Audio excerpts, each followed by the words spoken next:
Bab 13, senyuman Yusuf dengan wajah dongkolnya sesekali melirik Siti dan suaminya yang sedang makan bersama di restoran hotel. Perkataan Andre tadi juga terus terngiang-ngiang di telinganya membuatnya semakin dongkol dan kesal. Apalagi ditambah oleh Andre yang terlihat sangat sengaja memperlihatkan kemesraan mereka dengan terus mengecup kening istrinya berkali-kali.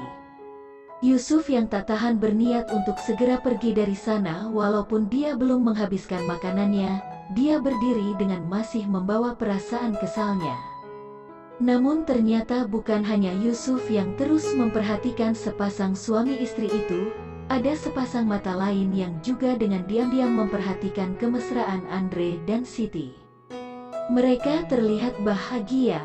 Lydia dibuat kaget oleh kedatangan sahabatnya yang langsung duduk di sampingnya. Lydia tersenyum kecut. "Jadi itu istrinya?" tanya Nisa, sahabat Lydia. Lydia mengangguk pelan. Nisa menahan senyumnya. "Aku masih bingung apa yang sebenarnya terjadi pada Andre. Kenapa dia bisa menikahi wanita seperti itu?" Lydia menggelengkan kepalanya pelan sambil menarik napasnya dalam. "Mungkinkah dia diguna-guna?" Lydia kembali menggelengkan kepalanya sambil menahan senyum. Nisa ikut tersenyum. "Apa kamu tak ingin ke sana dan menyapanya?" tanya Nisa tiba-tiba. "Tidak, baiklah. Tapi aku akan ke sana dan menyapanya." Nisa berdiri. Lydia langsung berdiri memegang tangan sahabatnya. "Jangan," Lydia menggelengkan kepalanya dengan tatapan memohon. "Tidak apa-apa." Nisa melepaskan tangan Lydia lalu berjalan menuju meja Andre. Lydia memperhatikan Nita terus berjalan mendekati meja Andre dengan cemas. "Hai Andre, apa kabar?" tanya Nisa dengan sok akrab sesampainya dia di depan meja Andre. Andre yang kaget melirik sekilas, raut wajahnya berubah seketika, terlihat tidak senang. Nisa tanpa meminta izin langsung duduk di kursi di hadapan suami istri itu. Hal itu tentu saja semakin membuat Andre semakin kesal, sementara Siti terlihat tetap santai. "Oh iya, apa ini istrimu?" tanya Nisa sambil menunjuk Siti. "Iya, ini istriku." Andre merangkul Siti dengan sebelah tangannya. "Ya Tuhan, ternyata benar kamu sudah menikah." Nisa tergelak. "Dengan wanita seperti ini pula kamu menikah? Ayolah Andre, ada apa denganmu?" Nisa menunjuk Siti sambil menahan tawanya. Andre tampak geram, namun terus berusaha untuk mengendalikan dirinya. "Ya Tuhan, ternyata kamu juga belum berubah," jawab Andre tiba-tiba. Nisa langsung menghentikan tawanya. "Masih menjadi wanita yang tak beradab dan beretika. Kapan kamu akan bertaubat?" Andre menahan tawanya. Raut wajah Nisa berubah seketika. Siti tersenyum. "Jadilah wanita yang tidak cantik tapi tidak apa-apa asal jangan miskin, cara berperilaku dan beretika." Siti melihat Nisa. "Jadilah wanita yang tidak mau ikut campur urusan orang lain, bersahaja dalam pergaulan, beretika dalam komunikasi, berakhlak mulia pada semua orang termasuk orang yang baru Anda kenal sekalipun." Nisa gelagapan. Tak disangka Lydia menghampiri ketiganya, berdiri tepat di belakang Nisa yang masih duduk serba salah. "Assalamualaikum, apa kabar? Senang bertemu denganmu lagi." Siti berdiri menyapa Lydia. Lydia tak menjawab salam Siti, malah memalingkan wajahnya. "Akhirnya kamu kesini juga setelah dari tadi melihat kami dari kejauhan. Tadinya kami yang akan ke mejamu untuk menyapa." "Iya kan sayang?" Siti melihat suaminya. Andre mengangguk. Lydia yang kaget dengan ucapan Siti juga tampak salah tingkah karena malu. Dia langsung memegang tangan Nisa mengajaknya untuk segera pergi dari sana.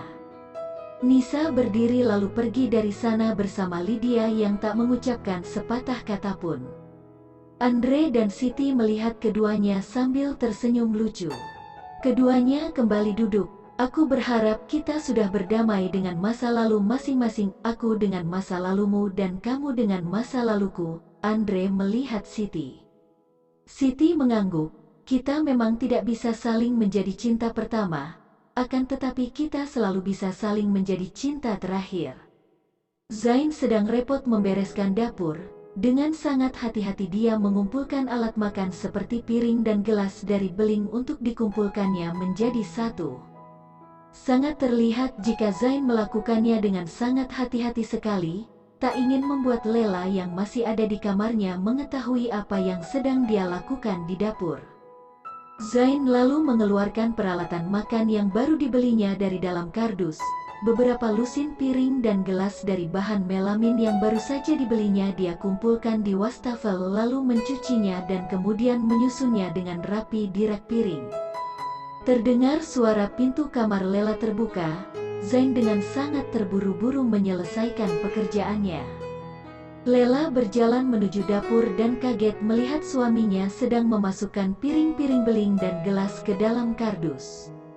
"Mau dikemanakan piring-piring ini?" tanya Lela penasaran. Zain tampak ragu untuk menjawab, "Piring ini mau aku simpan." "Kenapa disimpan? Aku sudah membeli piring baru." Lela semakin tidak mengerti. Dia lalu mendekati rak piring dan melihat jika ternyata suaminya sudah membeli piring baru berbahan melamin yang anti pecah. Lela langsung terdiam. Kini dia mengerti maksud suaminya. Suaminya bahkan rela melakukan apapun demi membuatnya nyaman dan itu membuatnya terharu. Lela menahan tangisnya. Zain memperhatikan istrinya yang terus berdiri mematung membelakanginya. "Terima kasih," ucap Lela tiba-tiba masih dengan membelakangi suaminya. "Aku yakin jika kamu adalah jawaban dari doa kedua orang tuaku. Kini selain ada sajadah untukku bersujud, ada pula bahumu untukku bersandar. Sekarang selain Allah menjadi tempatku mengadu, ada juga kedua telingamu yang siap mendengar duka dan piluku, ada jemarimu yang akan menghapus isak tangisku dan ada dadamu yang akan menenangkanku. Terima kasih sekali lagi dan kumohon bersabarlah. Hingga saatnya tiba aku sendiri yang akan datang padamu."